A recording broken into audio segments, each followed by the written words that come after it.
Good morning to everybody. How you doing? Hope all's well. Keep up the beautiful work. Be'ezrat Hashem Yitbarach V'Yitromam. Today is Friday, Erev Shabbat Kodesh, and Erev Shevi'i Shel Pesach.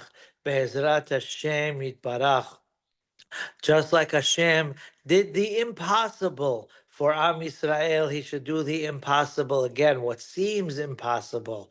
The Jewish people was standing there with nowhere to go. We had all the Mitzrayim behind us, and we had the ocean in front of us. It was 6 a.m. when the ocean was extra wavy. It was extra cold. And now Hashem says, don't even pray, just go in. That ain't easy. And Nachshon, of course, we know, everybody knows, Nachshon ben Aminadav jumps in and he goes until he can't go anymore. And he tells Hashem, Higia mayim ad nafesh, and Hashem split the sea. And everyone in Am Yisrael is saying, Higia mayim ad nafesh, Hajjabah, the hostages, the soldiers, the people. We need Refuah shelemah. We need everything good. And once the Mashiach comes, Be'ezrat Hashem, it will be smooth sailing forever and ever. Be'ezrat Hashem Yitbarach. How amazing is it that Hashem split the sea for Am Yisrael, obviously, but people don't take into consideration the miracles that we have every minute. Baruch Hashem. We're able to talk, we're able to hear, we're able to see, we're able to walk, we're able to eat. Baruch Hashem. Boy, did we eat on this holiday. Whether you're in Brooklyn, whether you're overseas, wherever you might be traveling, we had, mashallah, Baruch Hashem, the Jewish nation likes to eat, and it should always be with good health and beracha. So now we're leaving Mitzrayim. We left Mitzrayim on the 15th of Nisan, and Moshe tells Paro that we're only leaving for 3 days. Comes along Paro 3 days later, and it's in Parashat B'Shalach, and it says, "Vayihi b'shalach paro et ha'am." Our rabbis tell us every time it says the word "vayihi," it refers to something that might be a little of a sigh. Who is sighing? Vai, vai, vai. Oy vavoy. It was Paro. Why did I let them go? Number one, a person never realizes what they have until, God forbid, when they don't have it. Has halila. Sometimes far away, never land. In a relationship, a person might say, I could have done better, I could have done this, I could have done that. And then, God forbid, when the day comes when they don't have what they're complaining about, boy, do they miss it. Hashem should protect us and watch us all. That's lesson number one. Paro got rid of us, but he realized, just like all the other nations of the world where the Jews left, Egypt never recovered since then. And when the Jewish people they were there, they were making business, but they made them leave when Israel became a state, etc. And all of the other countries, they learned the hard way. They don't want to admit it. They'd rather the whole entire country blow up instead of turning it into the Margo Lago of the Gaza Strip. How you doing? We could have had a whole oasis, but no, they'd rather. Some people bite their nose to spite their face.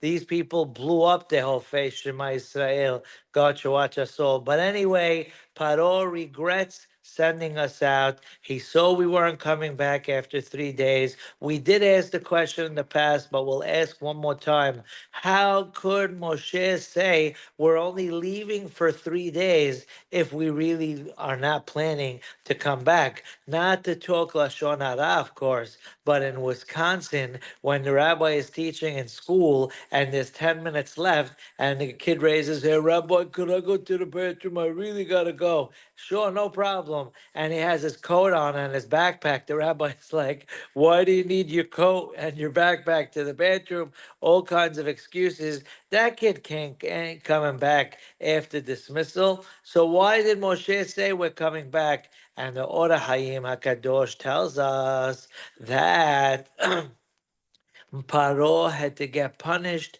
midah keneged midah, for everything that he did. He got the blood, he got the frogs, he got the lice, he got everything that they deserve. However, how did we get into this mess in the first place? And the answer is he sketched us to get into there. He was paying the Jewish people, and that's why, as mentioned, Shevet Levi did not become slaves. They would rather learn Torah than to check line. Yishtabach Shemo La'ad. So now the Jewish people were sketched into being slaves. So now Paro had to get punished for everything, including sketching us. So he had to get sketched. So Hashem told Moshe, tell him we're only leaving for 3 days, but we're really not coming back, so he could get punished also for what he did by sketching us. He starts to chase after us.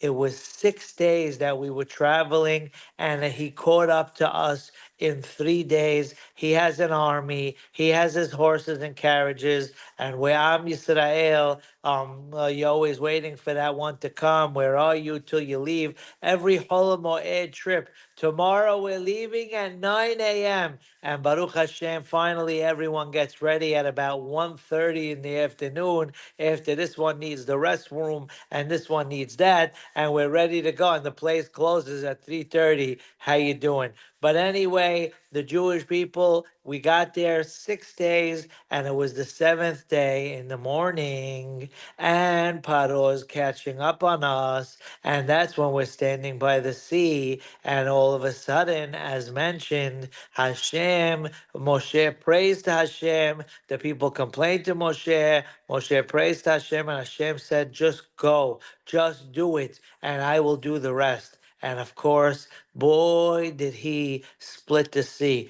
He split it into 12 different aisles. As we know, Hashem put marble on the floor for the people to walk on. This way, we're not walking on the mush. In the videos that you see, that they try to make it look like Yam Suf splitting, and it looks great, but you can't even compare. There was tile floors, not sand floors. There were apple trees growing in every one of the aisles.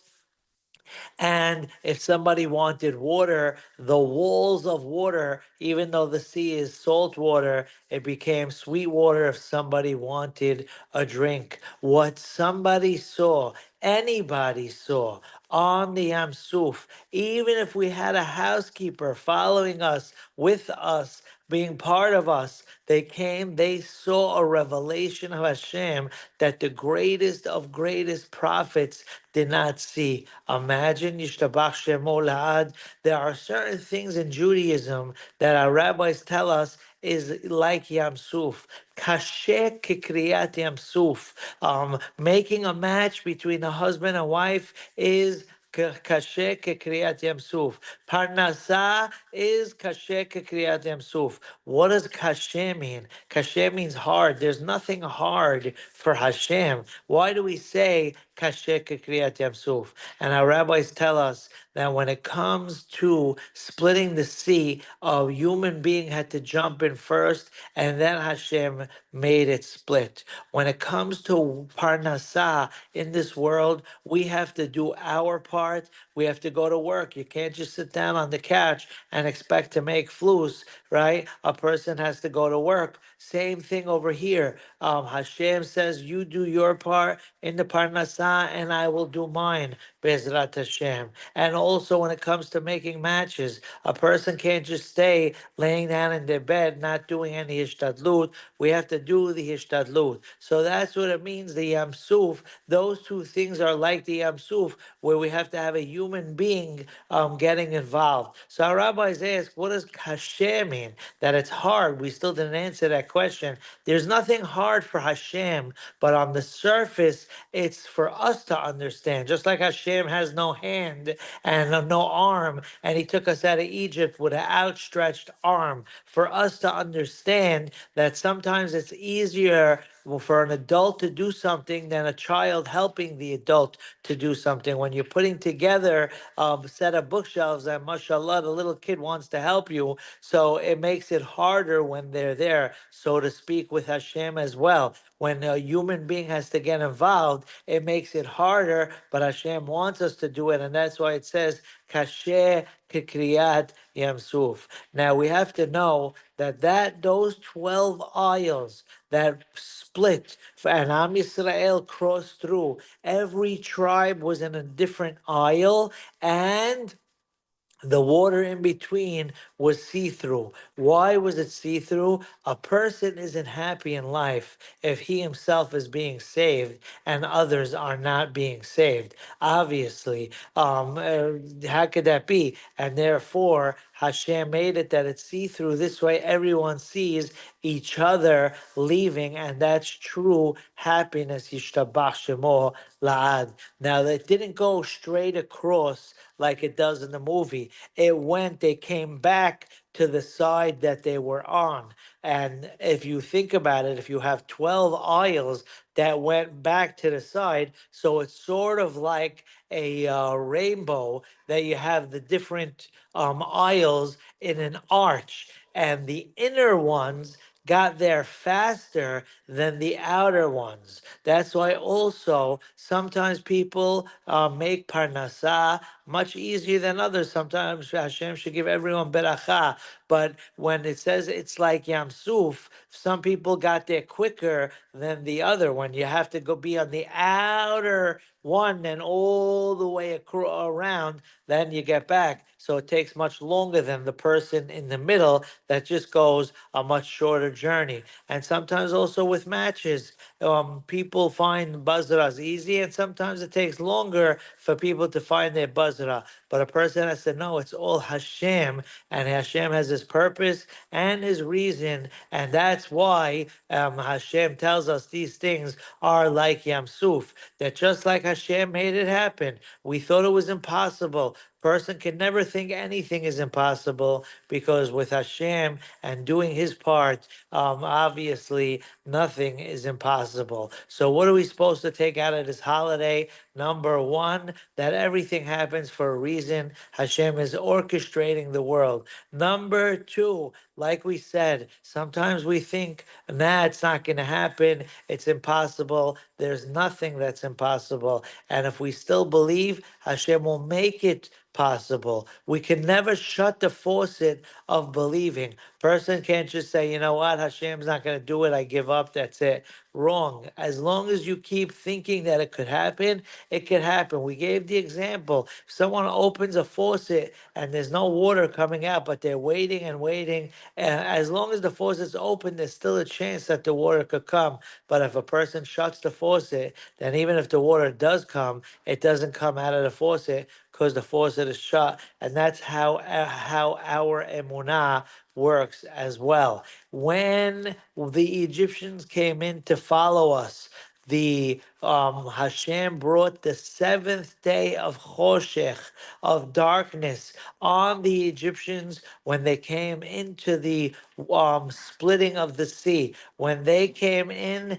there was no marble floors. The carriages, the horses' feet got stuck in the mud. Hashem brought that darkness. If the 3 last days of Makat Choshech, of darkness, was that they couldn't stand up, they couldn't sit down because it was so thick for them to move. Imagine the 7th day of darkness, and Hashem did not bring the 7th day of darkness in Mitzrayim.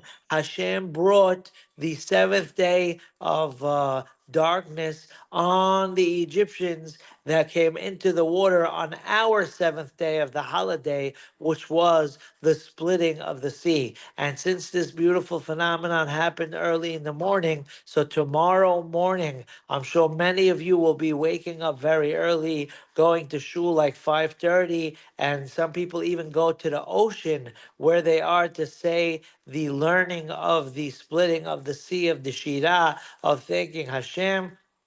If a person is going to be cranky all day because they woke up early, it's not worth it to be cranky in the house by doing extra credit, because how we always say when a person loses out on the primary for the extra credit, we're not going to really call it secondary for the extra credit. Then mahir vahnu. So of course, if someone will still be the same chipper self, then yes, it's a nice thing to wake up early in the morning. Bezrat Hashem Yitbarach tomorrow morning.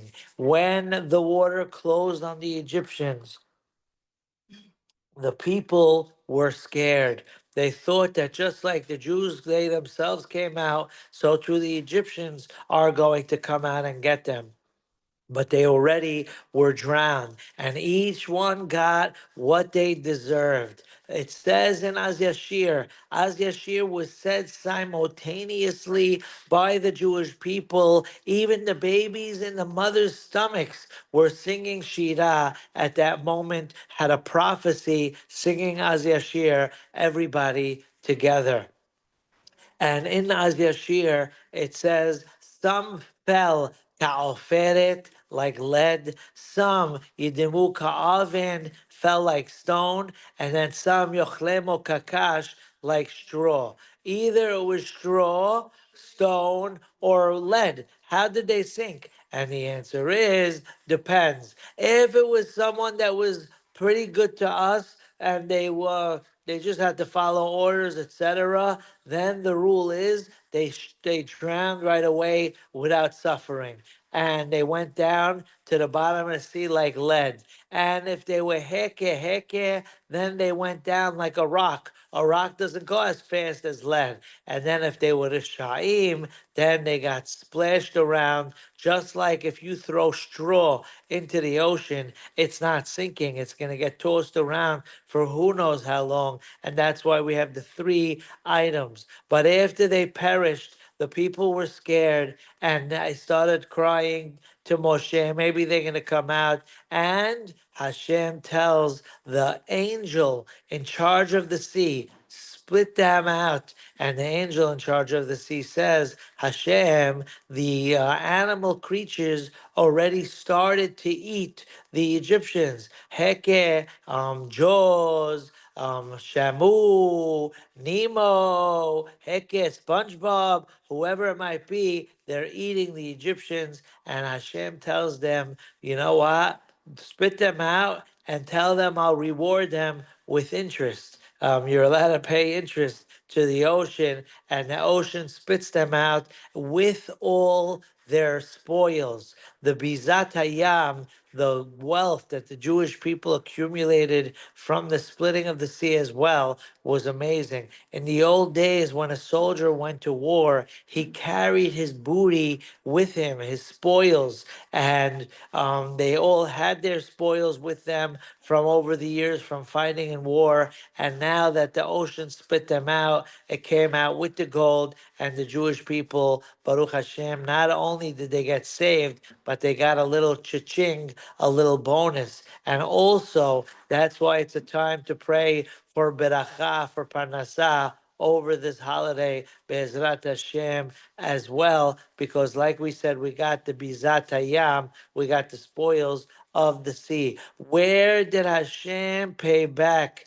the sea from time and a half with interest? The answer is in the story of Sisera. He had 900 generals that drove iron chariots. Years ago, the chariots were wood, so it wasn't really so powerful to go to war with. But if he had iron ones, he had 900, and they were parking on the beach. Hashem made it extra hot that day, and the drivers, the generals of those chariots, went into the ocean for a little swim. Over here, there were 600 generals in the story of Mitzrayim, and in the story of Sisera, there were 900. And while they're in the water cooling off, Hashem says, how you doing? It's payback time. And a tide comes and swoops them all in, and the ocean got back what it deserved.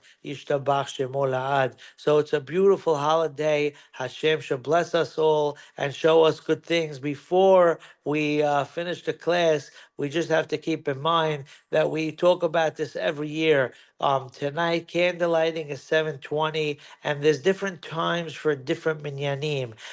And people go wild because there's a halacha. You're not supposed to eat mizonot or hamotzi, 2 ounces or mizonot and 2 ounces of hamotzi or more before the counting time of the Omer, a half hour before. So if the counting time is tonight, if candle lighting is 7:20, that means 7:38 is the sunset. That means 7:58 is the counting time. So therefore, you're allowed to count the Omer 20 minutes after sunset. So a lot of people, they want to pray early and they rush home to start beforehand, etc. It causes a lot of strife because if a person gets there a minute too late, and then, or if someone prayed a little late, sometimes you have a family where some people prayed early, some people prayed late. Now the people who prayed early have to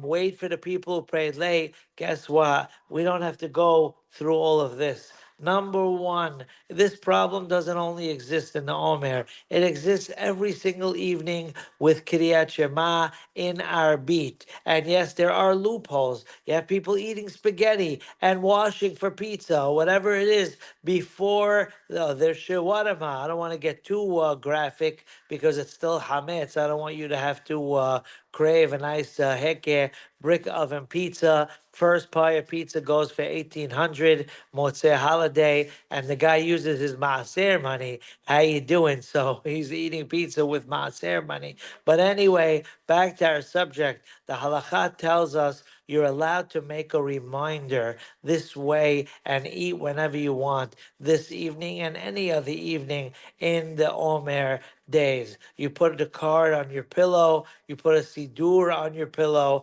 on your night table, on your table itself. They have the Omer cards, they're a dime a dozen, and you put a card, and this way you don't need any strife. You could start with you when you want, because our rabbis tell us if you make a reminder, you are good enough to go. Anyway, I hope everyone has the greatest day, the greatest holiday, the greatest Shabbat. Be'ezrat Hashem Yitbarach.